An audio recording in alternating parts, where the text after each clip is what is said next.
Сәлеметсіздер ме, құрметті әріптестер? Мен мұғалімнің көмекші ассистентімін. Бүгін сіздерді Ақмола облысы Степногорск қаласының Қаныш Сәтпаев атындағы номер 9 жалпы білім беретін мектебінің бастауыш сынып мұғалімі Сулейменова Қарлығаш Дулатовнаның жасанды интеллект арқылы мәтінмен жұмыс жасау жолдарымен таныстырамын. Мұғалім өз тәжірибесінде ChatGPT, Canva, Corins, Flipbook онлайн сервистермен жұмыс жасайды.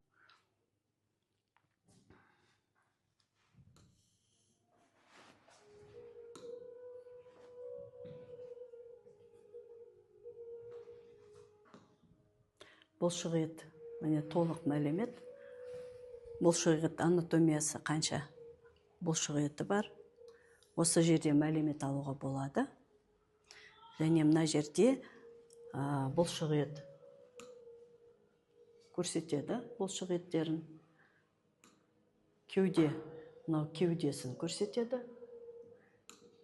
Төрт басты жамбастарды көрсетеді. Табан бұлшықеттері, мынау табан бұлшықеттері. Жаратылыстану сабағында мен көбінесе мынау Corins деген платформаға Google аккаунт арқылы кіріп, мынандай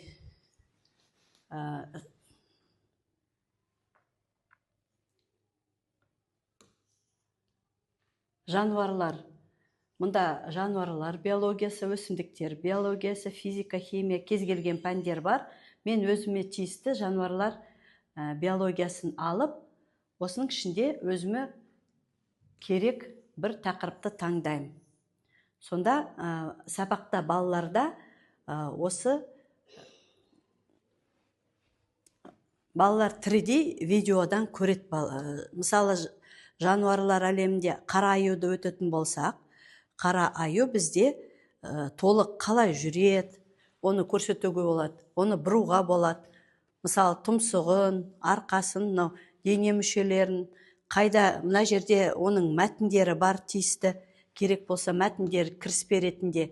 Мына жерде осы қара аю туралы толық мәлімет беріледі. Мынау заман талабына сай біз мұғалімдер көптеген курстар өтіп жатырмыз. Соның ішінде соңғы жасанды интеллектке байланысты курс өттім 80 сағаттық, және мынау онлайн сервистерді өз тәжірибемде енгізіп жатырмын, сабақтарда қолданып жатырмын. Ол ChatGPT, Canva, және бүгін міне сіздерге өзімнің тәжірибедегі практикадан үзіндісін көрсеткелі тұрмын. Бұл Хейзер онлайн сервисі. Осы сервис арқылы электрондық кітапша жасалды. Ол қазіргі таңда сабақтарда көп қолданып жүрген құндылықтар, бұл отбасылық құндылықтар, ұлттық тәрбие. Бүгін міне осы балаларға арнап құндылықтар деген кітапшам.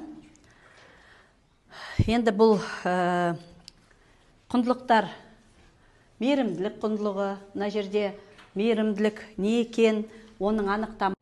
Бізде қазір қазақ тілі сабағы, Бізде қазір қандай жыл мезгілі?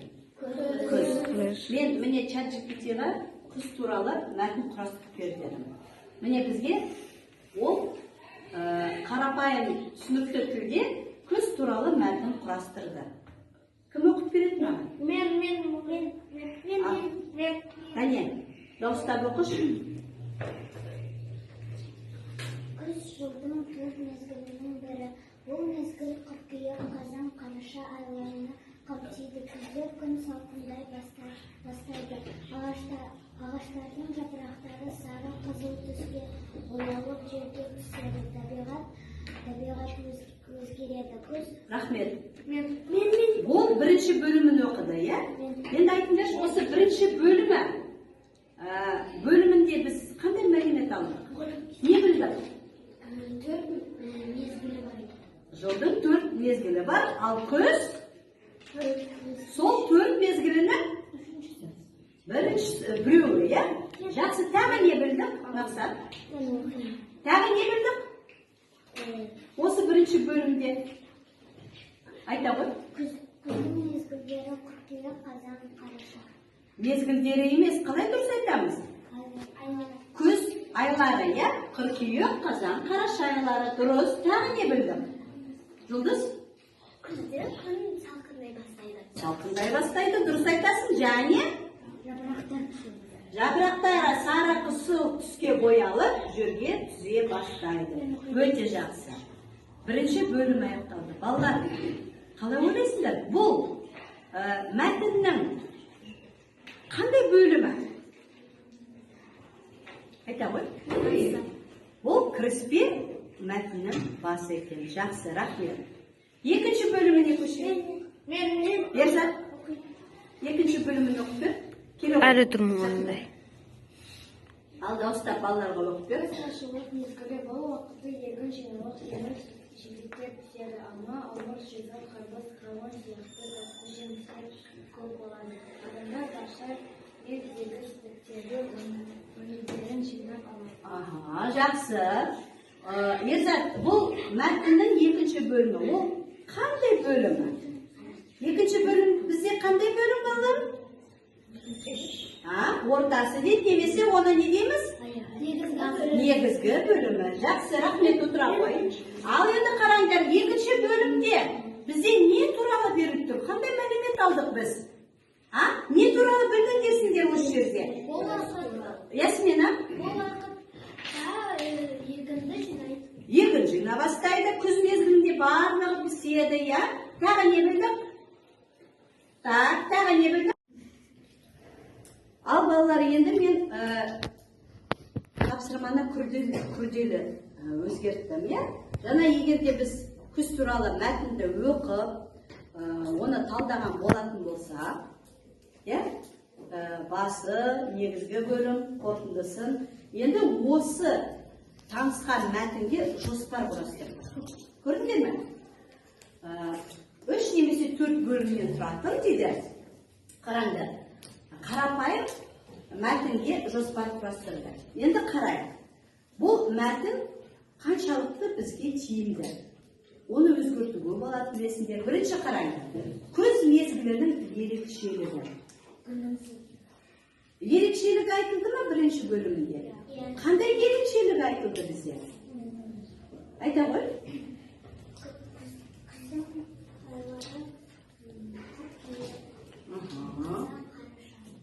Дұрыс айтасың, күздің айлары айтылды. 3 айы бар екен. Жақсы. Күз молшылықпен егін жинау деді екінші. Ал бұл туралы не айталамыз? Айта ғой. Күз молшылық айы себебі ол айда егінді жинау болады. Өте жақсы. Егін жинаймыз. Бау-бақшаларымызда жеміс-жидектер піседі, е? Жақсы. Үшінші, балалардың мектепке баруы. Балалар, бүгін міне бізде жаратылыстану сабағы. Бүгін сабағымыздың тақырыбы ауаның қозғалысы. Мен жасанды интеллект қолдану арқылы сіздерге мынандай сабақ дайындап қойдым, е? Бірінші бізде осы бүгінгі сабағымыздың жаңа тақырыбы туралы біз ақпарат аламыз. Ендеше, ауа бізде қалай қозғалады? Бірінші тақтаға назар аударсақ, ауаның құрамы неден тұрады екен? Азот, оттегі, көмірқышқыл газ және басқа газдардан. Қасиеті қандай оның? Түссіз, иіссіз, барлық жарақаттарға бұл сәйкестікті толтырады. Және ауырлығы, ауаның жиілігісі, оның да салмағы бар. Жақсы. Енді мысалдар келтіретін болса, допты үрлегенде, доптың ішінде не пайда болады? Допты толығымен ауа, доптың ішін ауа, көлемін ауа толтырады. Жел соққанда қозғалған ауа сезіледі. Біз жетпеуішті алсақ та, қолымызды былай жетпісек та, бізге ауаның жетпеген, ауаны сеземіз, е? Терезені ашқанда бізде осы бөлмедегі жылы ауа не істеді? Шығады, ал даладағы салқын ауа бізге кіреді екен. Ауа қалай қозғалады? Ауаның қозғалысын жел деп атайды екенбіз, е? Жел бізде ауа қысымы мен температурасының айырмашылығынан пайда болады. Осы мәліметті дұрыстап есте сақтаңдар. Қазір бізде осы мәліметке сүйене отырып, келесі сәйкестендіруді орындаймыз. Бұл жерде бізге дұрыс жауаптарды табу керек. Қанеке, кім біріншіні тауып көреді? Жылы ауа не істейді? Қане, кім шығар тақтаға? Келе ғой. Ал жылы ауа. Бізде қандай жылы ауа? Жеңіл бе, ауыр ма, газ қоспасы ма? Қайсы дұрыс жауап? Соны тауып берші маған. Жылы ауа. Біз оған номер қоямыз. Қандай номер болды бізде? Жер қандай бізде?